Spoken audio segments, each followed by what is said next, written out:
अब तक हमने देखा अदिति और प्रेम पार्टी के लिए निकल जाते हैं। जहाँ जाकर अदिति देखती है वहाँ ज़्यादा लोग नहीं थे, बस कुछ खास लोगों को ही वहाँ बुलाया गया था जिनकी बिजनेस वर्ल्ड में कोई खास पहचान भी नहीं है।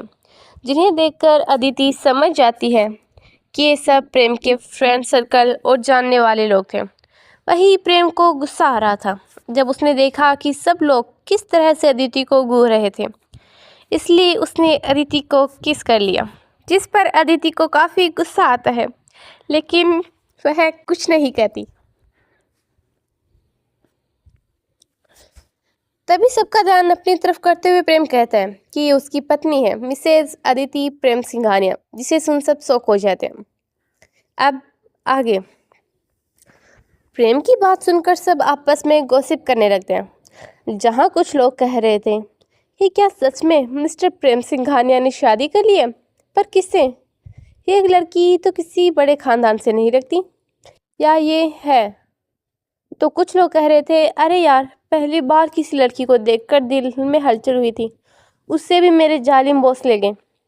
जो कुछ लोग उनकी जोड़ी की तारीफ कर रहे थे, वाह कितनी प्यारी जोड़ी है ना, कितने अच्छे लग रहे हैं ना, साथ में वो दोनों साथ में बहुत क्यूट। यार काश मैं उन दोनों की एक पिक ले पाती। यार वही इन सब चीज़ों को परवाह किए बिना अदिति प्रेम के साइड में बैठी अपने फ़ोन में किसी से बातें करने में लगी हुई थी। वही प्रेम किसी क्लाइंट से बात करने के लिए चला जाता है। देव को अदिति का ध्यान रखने का कहकर है। वही प्रेम के वहाँ से जाते ही कुछ लड़कियाँ अदिति के पास आती हैं। Sanaya, hello ma'am. Aditi, hi. Sanaya, क्या मैं आपके साथ एक फ़ोटो ले सकती हूँ please? Dev, miss Sanaya, sorry to interrupt, but ये अलाउ नहीं है। सनाया, देव सर बस एक फ़ोटो। देव, मिस सनाया, आप चाहती हैं मैं प्रेम सर को इन्फॉर्म करूं? प्रेम का नाम सुनकर सनाया वहाँ से जाने लगती है। वहीं जब अदिति ने ये सुना तो उसका गुस्सा और बढ़ गया। वो अब प्रेम को परेशान करना चाहती थी ताकि उसने जो भी किया वह उसे सबक सिखा सके, इसलिए वह सनाया को रोक दिया। अदिति, एक मिनट रुको। सनाया उदास चेहरे से, जी मैम। अदिति, बिना फ़ोटो ले जाओगी? अदिति की बात सुनकर सनाया के चेहरे पर एक बड़ी सी स्माइल आ जाती है और वह दौड़ते हुए उसके पास आते हैं। देव, अदिति मैम, वो प्रेम सर। अदिति उसे रोकते हैं। फ़ोटो लेने में हेल्प करोगे? देव, क्या? अदिति हल्के गुस्से में, मैंने कहा हमारी फ़ोटो क्लिक करो देव। देव, ओके मैम। यह कहकर देव उनकी फ़ोटो खींचने लगता है। वही यह देखकर कुछ और लोग भी वहाँ आ जाते हैं जो अदिति के साथ फ़ोटो खिंचवाना चाहते थे, क्योंकि उन्हें पता था ये मौका उन्हें बार बार नहीं मिलेगा। जब मिसेज प्रेम सिंघानिया के साथ और उनके दिल में अपनी पहली झलक से ही जगह बनाने वाली लड़की के साथ वो एक फ़ोटो ले सके, इसलिए सब लोग उसके पास आने लगे। वहीं थोड़ी देर में प्रेम भी वहाँ आ जाता है और सामने का नज़ारा देख वह शॉक्ड हो जाता है। जहाँ देव सबकी फ़ोटो बना रहा था और सब लोग अदिति के आजू बाजू खड़े थे। प्रेम हल्के गुस्से में, क्या हो रहा है ये सब? वहीं प्रेम की आवाज़ सुनकर सब लोग इधर उधर तितर बितर हो जाते हैं।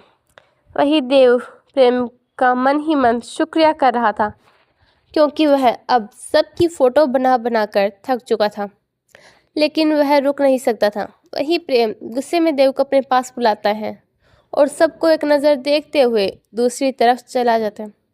वहीं अब किसी में भी हिम्मत नहीं थी कि वो अदिति के आसपास भी जा सके।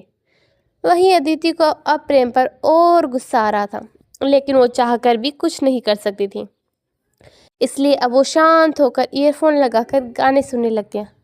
प्रेम, क्या था ये सब? देव, आपके किए की सज़ा मुझे मिल रही है। ज़बरदस्ती आपने उन्हें किस किया और उसका बदला वो मुझसे ले रही है। प्रेम खींचकर, मैं प्रोजेक्ट के बारे में बात कर रहा हूँ। तुमने मिस्टर सिन्हा को गलत प्रोजेक्ट सेंड कर दिया। देव, क्या? अपना फ़ोन देखते हुए, आई एम सॉरी, मेरा ध्यान नहीं था। प्रेम, हाँ, तुम्हारा ध्यान तो मेरी वाइफ की तरफ था ना। देव, मैं इस प्रोजेक्ट को दोबारा सेंड कर देता हूँ। प्रेम, यही तुम्हारे लिए सही होगा। देव रुकर, वैसे सर, वाइफ नहीं, कॉन्ट्रैक्ट वाइफ, आपको याद तो है ना? प्रेम जाकर अपना काम करो। देव मुस्कुराते हुए वहाँ से चला जाता है। वही प्रेम कुछ सोचते हुए वहाँ से अदिति की तरफ चला जाता है। वही अदिति उस वक्त ईयरफोन पर सॉन्ग सुन रही थी, जिस वजह से उसे अपने पास आते कदमों की आहट सुना ही नहीं दी। वही प्रेम अदिति के पास आकर एक पल के लिए रुक जाता है और फिर अदिति की चेयर को अपनी तरफ घुमाता है और उसके होठों पर एक बार फिर किस करने लगता है। वही अदिति को जब ये एहसास होता है तो उसे बहुत गुस्सा आता है और वह प्रेम को पीछे पुश करने लगती है, जिसका एहसास पाकर प्रेम उसे बाइट करने लगता है और पैशनेटली किस करने लगता है। वहीं जब अदिति को काफ़ी तकलीफ हो रही थी, लेकिन वह उसकी हर कोशिश पर उसे बाइट करने लगता है, जिससे देखकर आखिरकार थककर अदिति ने बिना किसी प्रतिक्रिया के उसे किस करने दिया। वहीं वहाँ खड़े सभी लोग ये सब देख रहे थे और प्रेम सिंघानिया का ये रूप देखकर काफ़ी हैरान भी थे। तो वही देव जब यह देखता है तो एक तीखी सी स्माइल करने लगता है, जैसे वह कह रहा हो प्लान वर्कड। वही काफ़ी देर तक किस करने के बाद जब प्रेम को एहसास होता है कि अदिति को सांस लेने में तकलीफ हो रही है, तो वह उसे छोड़ देता है और उसके कान के पास आकर हल्के से कहता है, प्रेम वैसे टेस्ट अच्छा है माय डियर वाइफ। अदिति गुस्से में, मिस्टर सिंघानिया आप क्या करने की कोशिश कर रहे हैं?